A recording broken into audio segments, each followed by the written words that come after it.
to the game.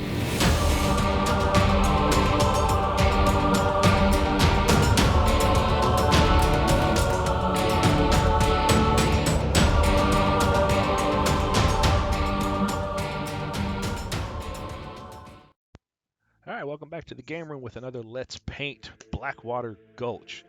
Today we're going to do Ruthie Mae, another one from the first set we started. Ruthie Mae is a older lady, like the mom of the group, you would think.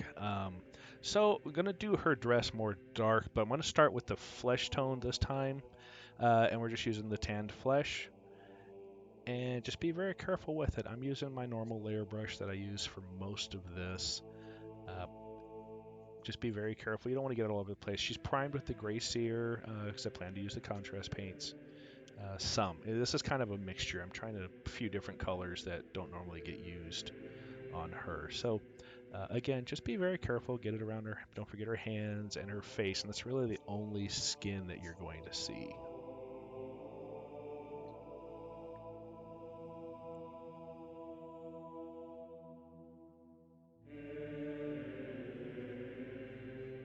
All right, the Leviathan blue is the color I went for. I couldn't decide if I wanted to do a dark purple or dark blue.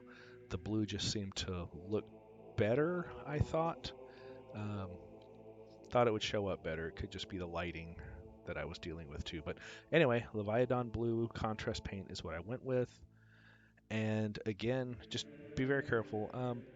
When using the contrast paints, don't use them directly out of the pot. Put it on your palette. That way you can control it. If you watch their commercials and stuff, they talk about, oh yeah, just slop it on there. But depending on what you're trying to paint, I'm not trying to just slop it on here. I want it to highlight and paint all at the same time. But I don't want it just glopped all over the place. So again, just do her entire dress. I leave her shoulder pads and her cuffs the gray sear, and then she's got a leather purse like bag that straps around her, so you don't want to paint that either. Gorgrunta fur for the shotgun handle, and who doesn't love a shotgun toting grandma? So this is pretty awesome. Again, put some on your palette, real control. It's really just for the stock of the shotgun. You'll want to make sure you get both sides in and out. Right up next to her hands, just be careful with it, and the paint will do the rest of the work. I never shade this at all. Just let the contrast paint do the work.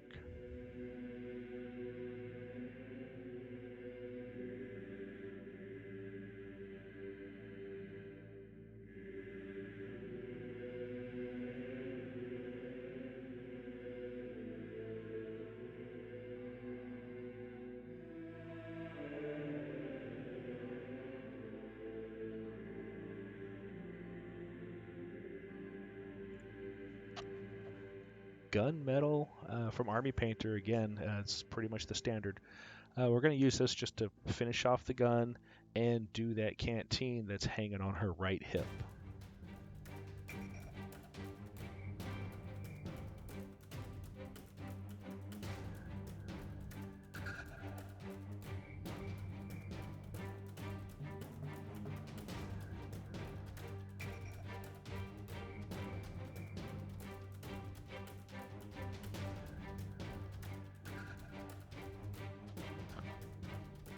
Weapon Bronze, which is a paint I don't get to use a whole lot, but I thought that the cross that she's holding would probably look better bronze rather than silver. Actually, I initially thought about doing a wood color, but I actually thought the bronze, like some metal cross, would look better.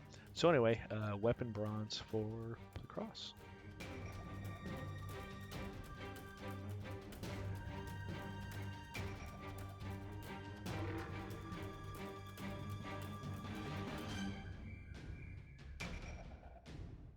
And if you've watched any of these videos, you know the snakebite leather contrast is one I go to a lot for brown, just because it's a leather color and it looks really good. Anyway, we're going to do the belt and the strap and her purse all in the snakebite leather. Just be careful. Actually, if you do get it on the blue, you probably won't notice it, but again, you just don't want to mix that on top of the blue if you can help it. So just be very careful, take your time, make sure you got a good point on your brush.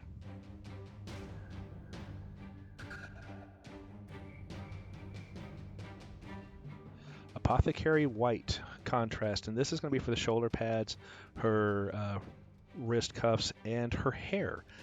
Since she is like the mom, a little older, we're going to go with more of a silverish white hair, and I thought the cuffs and the part of her dress matching would look decent. So again, just be very careful with it. Try not to get it on the blue. Again, the blue is dark enough that it won't show up, but it will lighten the blue a little bit. It'll just look a little strange. So just be careful and just cover that gray sear with the Apothecary White.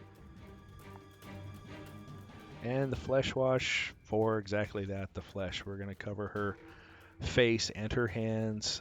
Just put a little on your palette. You don't need a ton of it. Get a little bit on your brush. Put it on her hands and face. If it's not dark enough for her, you want it darker, add a little bit more once it starts to dry. But there you go. It's pretty straightforward.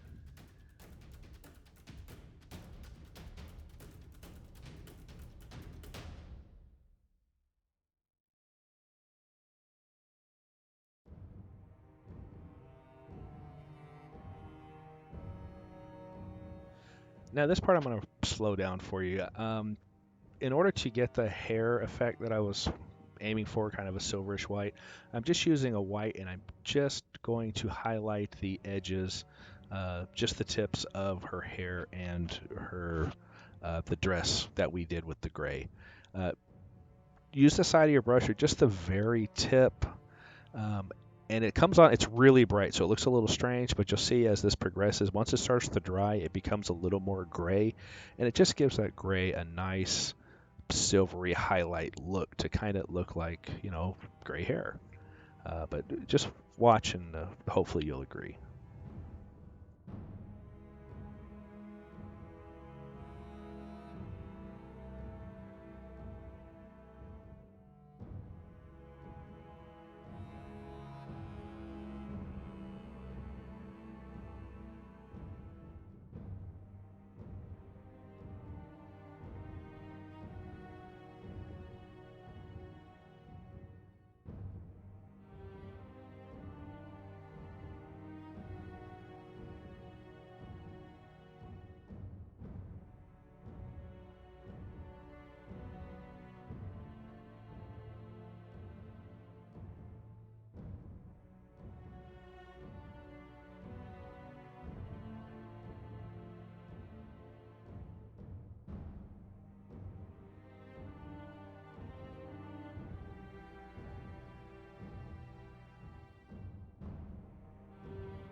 All right, Black Templar for her shoes. Her shoes are really kind of hidden by the dress, so it really didn't make sense to do anything amazing with it.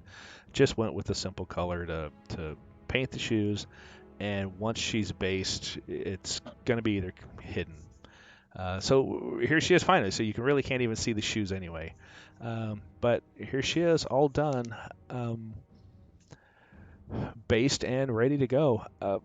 Hopefully this helped. I liked the way the hair came out. I thought it looked pretty good. And there she is with JW. So you can see 2 out of the 5 are done for this starter set. Again, folks, thanks for watching. I hope this helps. Hope you learned something and maybe intrigued you to try Blackwater Gulch. I know there's Wild West Exodus out there. I have not played that yet. I've played some demos, but I haven't really gotten into it. Blackwater Gulch, just a horror western, just kind of intrigued me, so that's why I went with this one to start with. But hey, leave your comments down below. Let me know what you think, and thanks for watching.